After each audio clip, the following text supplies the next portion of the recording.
This is the all-new MG3, and I think it might have just caught the Renault Clio with its pants down. It's got way more power than the Clio, no less tech, and it even comes with a 7-year warranty. But there is a catch, although we'll come to that in a little bit. The base model starts at 18.5 grand, which is a few £100 more than the base Clio, but that car isn't a hybrid. And even this top grade trophy is £20,500, which is a full £1,000 less than the hybrid Clio.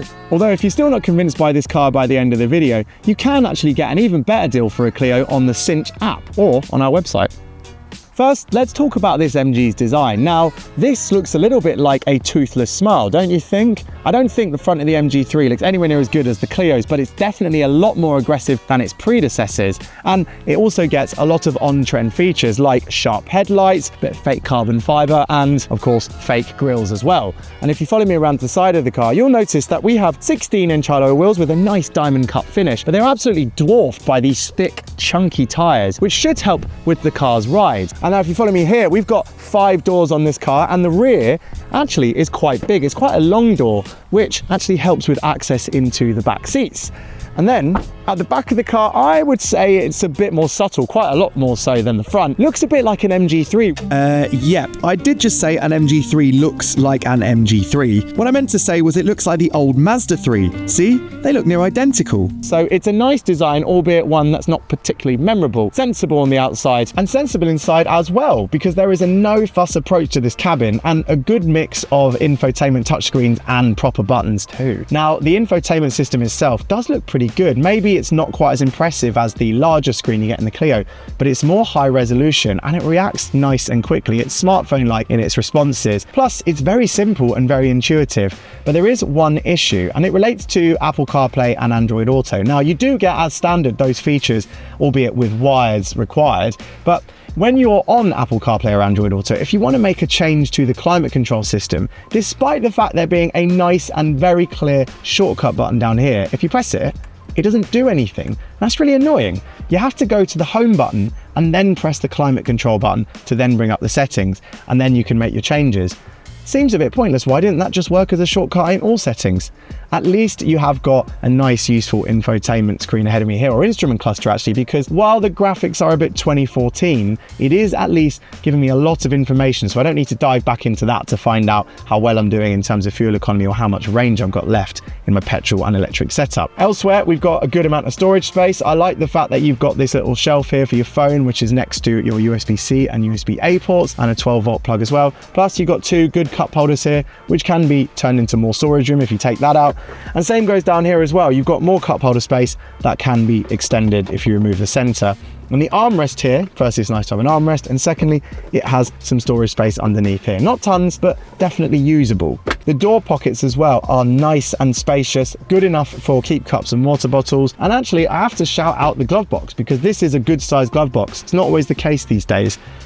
But there is one issue, and it relates to seating position. I like the seats themselves, they're comfortable, they're supportive, but the steering wheel, I like the wheel itself, but it doesn't have a reach adjustment. It has a rake adjustment, so I can adjust it like that, but I can't push it away or pull it towards me, which feels very outdated in 2024. At least the material usage and the fit and finish in the cabin is good. Some of the softer plastics up here are actually a bit scratchy, but you've got your fake leathers and just a good fit and finish round. There's no squeaks or rattles. It feels well put together.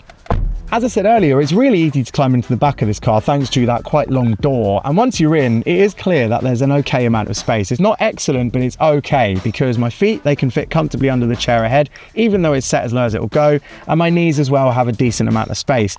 But you will see that my legs are at quite an acute angle. They're just about obtuse, I'd say. So it's pretty snug, but I fit comfortably. And the same goes for my head, actually. If I sit upright, there's actually a good amount of space above me here.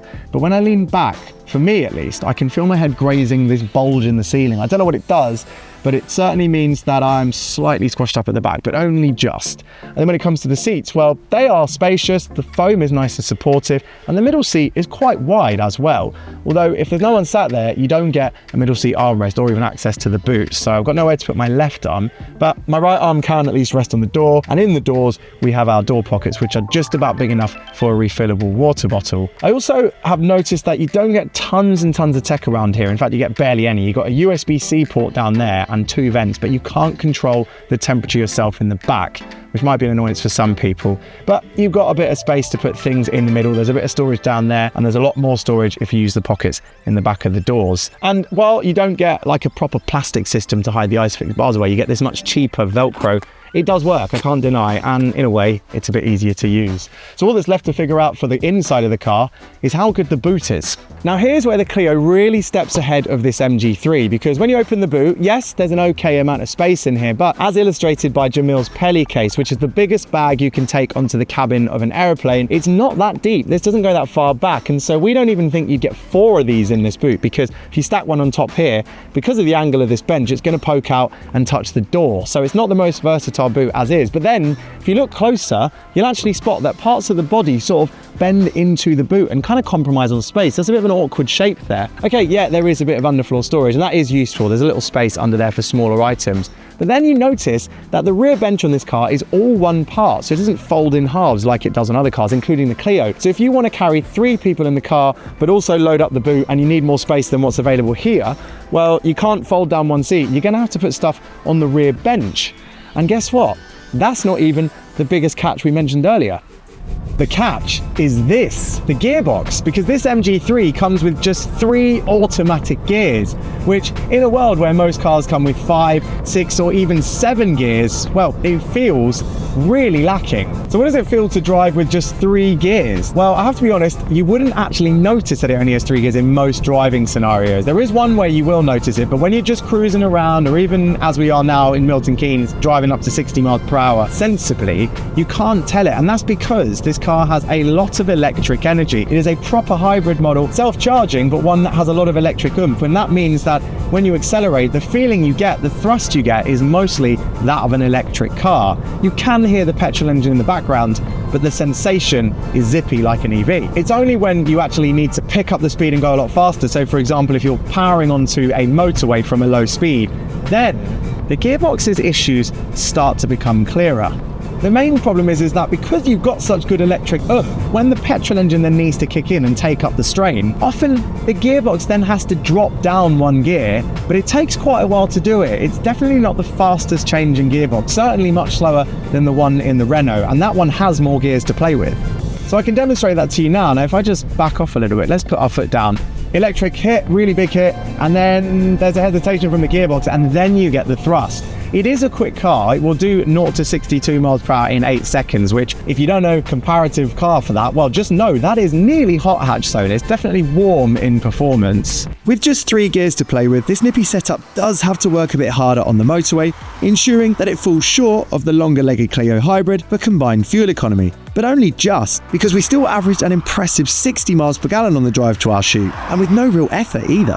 The other added benefit of this powertrain is it's one-pedal driving. It actually has 3 modes for one-pedal driving, so you can have it so it rolls like an automatic if that's what you prefer, or if, like me, you much prefer the lower effort of one-pedal driving, where you can turn it up so that arriving at a roundabout like this, I don't have to brake. I'm rolling up to it, the car's slowing itself down, and it's bringing energy back into the battery, so that's a good feature. And you can somewhat enjoy the performance of the car thanks to the handling, because it does grip and steer quite nicely. I have to say, versus the old MG3, 10 years ago when I first drove one, that was a surprisingly sporty handling car. The engine was a bit weak, but it steered and handled like a really sporty hatchback.